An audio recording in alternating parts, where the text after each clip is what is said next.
at least in North America these days. His opponent is one of the rising Steve stars of the Smash scene out in Dallas-Fort Worth. That is Trey5, and boy, he has been leveling up lately. Absolutely, and that's why we see this qualifier match. Winner does make it in a top 32. Colorondo starting off pretty hot. Patient to get that first start, but a good conversion all the way up to 50%. And that's something that Inkling can do, is that early damage, right? The problem, obviously, with Inkling, as many people have probably heard the gripes at this point, is that it's difficult to get the kills, and it probably will not be any easier considering that most Inklings, Colorondo included, will look for a lot of that splat roller, and Steve is not easy to roller when he's building lots of blocks. Oh, no, but Colorondo also a big proponent of that down smash, both for ledge trapping and just covering a lot of options, and that roller is perfect to cover the Elytra. Normally very low profile, hard to connect moves against, but the roller's gonna get all the way to the ground. Yeah, he thought he went like under the radar through the mountain. Instead, he crashed right into it. That's Colorondo at his finest, right? I mean, he is so quick to react, to just get right up on top of you. And Trey5 not going to be able to get anything since that tech on the platform came out. Great awareness by Colorondo, but even better there by Trey5 to cover that jump over the block. And finally getting an opportunity to mine a little bit, gets a little bit of iron, but no big diamonds, which really will be kind of the pace setter here if Trey5 is able to get that going. And that is going to be the problem for him if he can't get them on Town and City, right? You're going to mine quickly, so you got to be able to use all this wood you're mining to make a good setup for yourself to get even more resources. Trey5 building up a lot of damage with those gold tools, but that axe is nearly gone considering that he's using it both for hitting and mining, and gold has almost no tensile strength. Absolutely, it is malleable as hell and definitely one that that disappears quickly. So gonna mine right now, get some of that diamond finally, but look at the resources Trey5 has left. It is exclusively wood. It is literally, it's a Nebraska furniture market. Colorondo now getting a little bit aggressive, pushing himself off stage and giving Trey5 an opportunity to get something started. Now the diamond is in hand, a little bit more mining to go. And he's willing to mine quite a bit more. Trey5, he loves to bounce that minecart off the wall and even gets Colorondo trying to punish him for doing such a foolish act. Ooh, and because Colorondo was stuck against that block that Trey5 had placed, even rolling out of the up tilts was still in range. And you can see why Trey5 has been marked as just one of the rising stars of that Dallas-Fort Worth scene, right? Because his ability to cut off your positioning, especially when you want to approach, is mind-boggling. And look, he's used that diamond so much, the pickaxe broke before the stock did. Now Colorondo has Trey5 on the last stock, but he's got a deficit to make up, especially considering that last diamond is on deck. Diamond's on deck. He's just got to get an opportunity to build it. Meanwhile, Colorondo is applying all of this pressure. These backers in the corner are oppressive, but there we go. We see the minecart buying Trey5 some space. In comes the diamond, backing up to the corner, trying to get comfy in the cart. Oh. Out of nowhere, Colorondo not ready for that one, sent straight to the skies. That is the Trey5 classic. Oh, you jumped anywhere near me? Here comes the powered rail minecart. It's not even necessarily out of disadvantage. Even in neutral, if that happens, he will come flying at you with a hunk of metal. And that's not a bad move to throw out in neutral. That is a consistent command grab that is flying at distance to the opponent.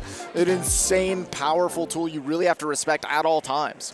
The only way to really reliably contest that minecart is if you have kind of a lingering hitbox that's strong enough to just outright take it out, whether or not Steve is riding in it, and just trying to space around that. But Trey5 getting the best of Colorondo in that game one, and Missouri's finest is taking him to small battlefield for game two.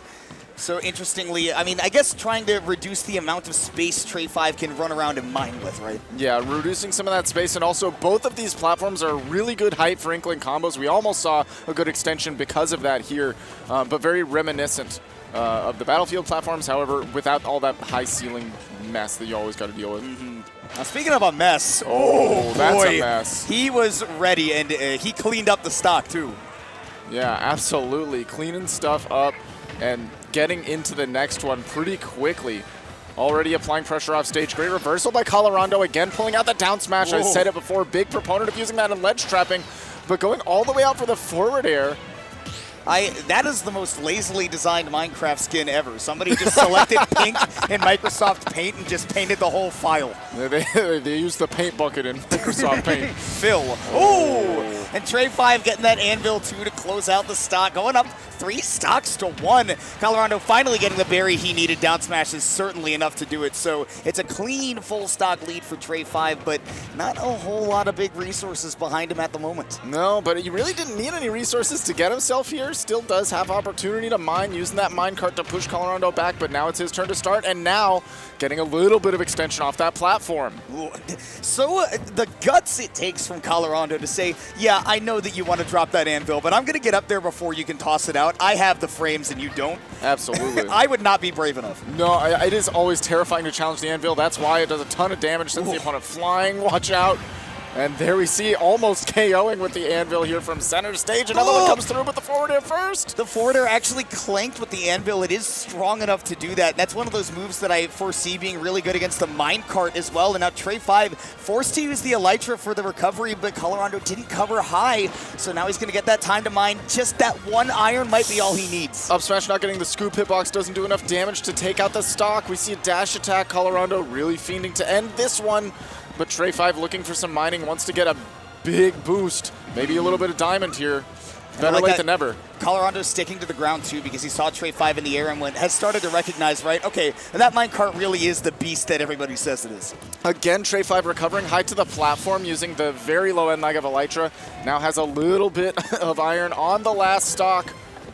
Using a little bit to build a wall too, but look at how much space it's bought him. It's so hard to get in on Steve when he's behind a platform with that, and Trey 5 pointing to the skies, he says, bless the powers that be for letting me go up 2-0 now with some excellent gameplay. Right, and Colorondo really didn't give Trey 5 a lot of room to mine, and I feel like we also saw Trey 5 not really sitting back and just choosing to mine very frequently. I feel like from Trey 5, what we see a lot of is the boxing and the aggressive use of Steve kind of as a sword character sometimes. We've kind of talked about this before at like the locals, right? When we see Trey 5 around, is that he is less of that like Steve that everybody's come to know where it's, yes, sit back, build walls, mine resources, get diamond, kill at 60, right?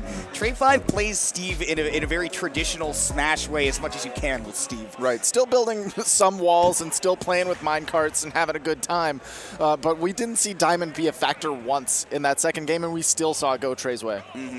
And now the venue changing a little bit. You mentioned that small battlefield had those smaller blast zones, which can definitely be a help for Inkling when you're struggling to get those stocks later on. But Trey 5 now has to contest with there being a top platform where if Colorondo can get a lead and definitely get these vertical combos started, you can see the damage at least rack up a lot faster for him. And we are seeing that top platform immediately come into play. Colorondo taking big advantage of it, not finding a follow-up after that minecart. But Trey 5 being pushed to the corner here. Colorondo, beautiful trumpet, no follow-up. Interesting. I think that he was waiting to see where Trey 5 would go. If you commit too hard to something, you can definitely open yourself up to get reversal. Yeah, definitely one of those early game, low risk, just checks. I want to see where you're going. There's the TNT setup. Difficult to get around, but I don't think Trey 5 put it far forward enough. Colorondo definitely didn't get hit by it as he got up, and maybe we'll do it again here. Oh, going for the down smash, but big commit. What a scrap in the corner. There was no like hit stun animation or anything either. Steve just bounced forward and he was like, yeah, I'm good. Yeah, he's fine. it's a ragdoll animation. Oh, that's this. Gave the Steve the Steve. That's the Yanni. Absolutely. Literally build the wall, wait for somebody to come up and attack it, and then smack him. But Colorondo, he's added that to his own playbook. Right, normally Steve, because of the range that he has on forward smash, will do that to other people, but Inkling also has quite a big brush. Even bigger range. Yeah. Now because of that, we see Colorondo with a lead for the first time this set, but that is not for long. Trey 5 answering back stock-wise, only a little bit of percent. We've got gold on deck, so that frame data is going to be flinging. And the big damage, especially on Battlefield, right, where you can get those vertical combos to extend even farther than that build limit because you've got that top platform. But Colorondo with some nice, buttons out of the disadvantage to get away. I don't want to say it's nice mashing because then it sounds like I'm coming after him, but it's the right option to choose. Sometimes you just be pressing the big green button. It's why one of my favorites, personally. I love the big green button. And right now we're seeing big green button putting in work for Trey 5, but Colorondo stealing his way back on stage.